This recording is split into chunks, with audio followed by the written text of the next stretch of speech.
Oke guys, buat kalian semua, buat warga negara Indonesia khususnya, kalian harus bangga, dan terutama saya juga harus bangga. Karena apa? Karena Indonesia sudah mempunyai sirkuit buat MotoGP tahun 2022 yang akan mendatang, dan sirkuitnya ada di Mandalika, Lombok.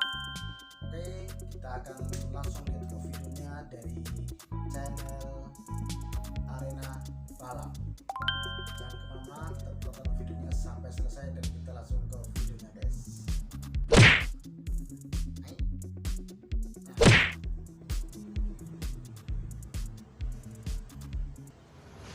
Oke guys, sekarang kita akan langsung lanjut ke videonya ya. Oke. Halo MotoGP lovers, bagaimana kabar kalian? Jangan lupa tetap jaga kesehatan di masa pandemi ini ya. Dan juga tonton terus channel Arena Balap agar kalian tidak ketinggalan informasi menarik seputar MotoGP. Semoga kalian dilancarkan rezekinya. Amin. Ini loh guys, sirkuit Mandalika punya Sirkuit Indonesia. rampung 90% pembalap WSBK tiba di Lombok 11 November. Para pembalap World Superbike WSBK berencanakan akan tiba di Lombok pada 11 November 2021 ini. Aji Aditra Perdana, Head Marketing MGPA, mengkonfirmasi hal ini usai menerima 40 unit motor Honda ADV 150 dari Astra Honda Motor AHM untuk operasional WSBK di sirkuit Mandalika, Rabu 3 November 2021. Dia berkata, para rider WSBK akan tiba tanggal 11 dan 12 November ini. Mereka akan dijadwalkan mengikuti seri ke-13 yang bertajuk Pirelli Indonesia Round. Dijadwalkan berlangsung di sirkuit Mandalika pada 19-21 November 2021. WSBK merupakan ajang balap motor bergengsi di dunia. WSBK World SBK adalah sebutan untuk Superbike World Championship atau kejuaraan dunia Superbike. Sama seperti kejuaraan dunia MotoGP, WSBK juga berada di bawah naungan Federasi Sepeda Motor Internasional atau Federation Internationale de Motorcyclisme atau FIM. WSBK berbeda dengan MotoGP. WSBK sendiri merupakan ajang balap menggunakan sepeda motor yang diproduksi oleh pabrikan-pabrikan sepeda motor pada umumnya. Akan tetapi motor yang digunakan telah dirombak secara khusus untuk turun mengikuti balapan. Sementara MotoGP menggunakan sepeda motor yang didesain khusus untuk balapan. Aji menambahkan selain para pembalap, logistik pendukung termasuk tim dan para pendamping pembalap juga tiba bersamaan. Segala sesuatu untuk menyambutnya sudah dinyatakan siap. Sementara itu sebelum WSBK, sirkuit Mandalika mulai diuji coba dengan kejuaraan balap internasional Idemitsu Asia Terlengkap tanggal 12 sampai 14 November. Sementara Dorna sendiri akan datang tanggal 8 atau 9 November. Dorna adalah pemilik hak penyelenggara MotoGP dan WSBK. Kedatangan Dorna lebih awal adalah untuk memastikan kesiapan sirkuit atau homologasi dalam penyelenggaraan WSBK. Berdasarkan panduan FIM Standard for Circuit edisi 2021, homologasi adalah prosedur yang harus diikuti untuk mendapatkan lisensi sirkuit. Secara sederhana, ini merupakan syarat sebuah sirkuit layak dipakai, terutama dari sisi track serta kondisi keseluruhan. FIM nantinya tidak hanya mengecek aspal run of area curve, tapi juga memeriksa fasilitas pendukung yang ada di sirkuit Mandalika, mulai dari medical center, pit building, race control room, hingga marshal yang bakal bertugas. Aji meyakini bahwa sirkuit Mandalika adalah sirkuit pertama di Indonesia yang sudah memenuhi standar internasional dan sangat layak jadi tempat penyelenggaraan balap motor kelas dunia. Saat ini, kesiapan sirkuit sudah mencapai 98% jelang penyelenggaraan ASEAN Terlengkap ATC dan WSBK. Tinggal finishing dan perapian di beberapa titik. Aji berkata, semua on track, on schedule, pengecatan juga dilakukan cepat sekali. Teman-teman bisa lihat kami bekerja sama dengan lembaga-lembaga dan partner yang profesional. Jadi tidak main-main, sirkuit ini dibuat oleh tenaga-tenaga yang sudah ahli dan kami pastikan kami akan mendapatkan hasil terbaik dalam homologasi nanti, kata Aji. Homologasi dijelaskan tidak sekedar penilai datang kemudian checklist setiap item, tapi homologasi adalah proses yang sudah dimulai sejak awal tahun.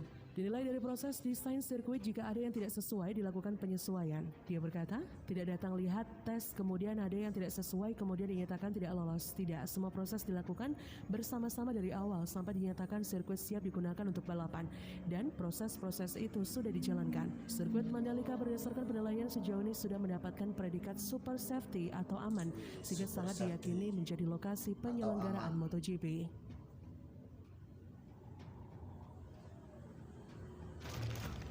Jelang WSBK dan IATC, sirkuit Mandalika masih kejar homologasi. Kebutuhan sirkuit Mandalika menjelang 2 balapan internasional, yakni Damatsu Asia Talent Cup dan WSBK Indonesia terus dikejar. Pengembangan pariwisata Indonesia atau ITDC bersama Mandalika terus melengkapi kebutuhan sirkuit untuk balapan. Kedua pihak tersebut pun meyakini lintasan balap terbaru di Indonesia itu lulus homologasi. Bram Subiandoro selaku Managing Director Mandalika mengatakan di tengah pandemi dan semakin dekatnya WSBK Mandalika membuat pihaknya berupaya keras. Saat ini pengerjaan sirkuit tengah mengecat curb pada main track sirkuit, kemudian konstruksi pit building, race control, observation deck, hingga medical center sedang dalam tahap finishing. Di tengah pandemi dan semakin dekatnya waktu penyelenggaraan, kami berupaya sangat keras untuk melaksanakan sejumlah pekerjaan di lapangan agar kelengkapan sirkuit dapat selesai tepat waktu. Dengan dukungan dan sinergi yang kuat dengan seluruh pihak, kami optimistis dapat mengejar tenggat penyelesaian kelengkapan sirkuit ini, kata Bram dalam keterangan tertulis di situs ITDC. Bram menyebutkan pengecatan curb yang berfungsi sebagai marka lintasan dilakukan dengan alat dan cat khusus dari Jerman. Pengecatan pun dilakukan oleh perusahaan Special Racetrack yaitu Road asal Inggris dan anak perusahaannya, Road Motorsport Indonesia. Keduanya telah mengerjakan sirkuit di seluruh dunia seperti Austin, Texas, dan lainnya. Dibangun dengan kapasitas mencapai 50 garasi dengan panjang mencapai 350 meter. Pit building itu pun dibangun dengan sistem modular yang terdiri atas lantai dasar sebagai lokasi pembalap dan kru, sementara lantai 2 untuk penonton VVIP dan media center. Konstruksi pit building dengan sistem modular pun telah dihitung oleh teknisi sehingga aman dan memenuhi syarat untuk balapan. Sementara itu race control yang merupakan lokasi supervisi balapan pun dalam tahap penyelesaian dan instalasi sistem elektronik. Pembangunan tribun dan observation deck pun terus dikebut yang kini sedang dalam tahap penyelesaian toilet. Di sisi lain, bandara terus berbenah, kini siap untuk WSBK Mandalika. Bandara Internasional Zainuddin Abdul Majid sudah siap menyambut ajang balap motor internasional World Superbike WSBK Mandalika November mendatang. Fasilitas bandara sudah sepenuhnya siap, perluasan terminal, apron, dan perpanjangan runway sudah beres, kata Stakeholder Relation Manager PT AP1 Bizam Arif kepada Lombok Pos. Semua pekerjaan kita sudah hampir selesai, mulai dari terminal, apron, dan runway. Semua juga sudah dilakukan verifikasi oleh Kementerian Perhubungan. Menyambut posisi Mandalika sebagai tuan rumah ajang balap motor internasional, Angkasa Pura I memang membenahi besar-besaran Bandara Internasional Zainuddin Abdul Majid. Terminal penumpang diperluas. Jika semula terminal penumpang bandara hanya mampu menampung 3,5 juta penumpang setahun, kini setelah perluasan, daya tampung meningkat menjadi 7 juta penumpang setahun. Begitu juga apron bandara diperluas pula untuk melayani 16 pesawat dengan rincian 10 pesawat narrow body dan 6 pesawat berbadan lebar atau wide body. Sementara runway diperpanjang menjadi 3.300 meter dari sebelumnya 2.750 meter. Dengan panjang runway saat ini, maka Bandara Internasional Lombok sudah mampu mengangkut operasional pesawat berbadan lebar sekelas Boeing 777. Pesawat berbadan lebar ini akan banyak warna mirip pada penyelenggaraan WSBK Mandalika November ini maupun MotoGP Mandalika pada Maret tahun depan. Sedangkan untuk kargo, Arif menjelaskan pengembangan kini sudah mencapai 97%. Jalan akses dan parkir truk tinggal finishing.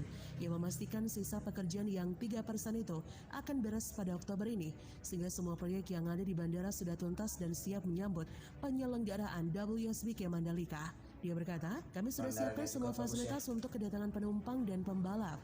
Di sisi lain, dengan kondisi pandemi yang sudah mulai mereda, secara perlahan terjadi kenaikan penumpang di bandara. Jika dibandingkan antara Agustus dengan September, terjadi peningkatan penumpang 94%. Pada Agustus lalu, rata-rata ada 1.229 penumpang dalam sehari.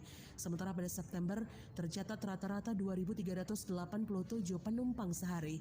Sejak 2 September, memang ada ketentuan dalam surat edaran Gubernur NTB membolehkan penumpang pesawat udara tujuan NTB bisa menggunakan surat keterangan hasil negatif rapid test antigen 1 kali 24 jam, dan kartu vaksin dosis kedua. Hanya saja untuk saat ini penerbangan masih didominasi rute domestik. Oke, buat teman-temanku semua, buat kalian semuanya yang sudah menyaksikan video kali ini, terima kasih banyak. Jangan lupa like dan subscribe juga supaya saya lebih bersemangat untuk menonton video-video terbaru. Oke, saya mau